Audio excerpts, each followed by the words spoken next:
సేమియాను అది చక్కెర వేస్తున్నాండి 1 కప్పు,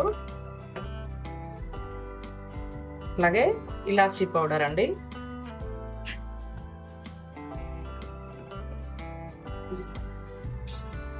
ఇది చల్లారినాక పాలు పోసుకోవాలండి. అప్పుడు మనకి ఇరగదండి, ఎందుకంటే ఆల్రెడీ బెల్లం వేసాం కదండి మనం ఇందులో. ఇంకోటి లూజ్ గా ఉంటదండి, లేకపోతే ఇట్లా చిక్కగా అయ్యి మనకి కొద్దిసేపు కాగానే గట్టి పడుతుందండి. అట్లా కాకుండా ఇట్లా ఉండడానికి నేను ఇలా ఈ ప్రాసెస్ చేసి చూపించాను అండి మీకు.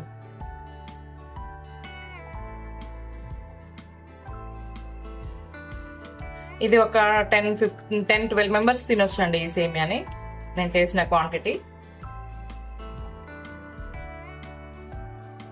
ఈ షుగర్ కరిగే వరకు ఒక 2 మినిట్స్ మళ్ళీ మూత పెడుతుందండి.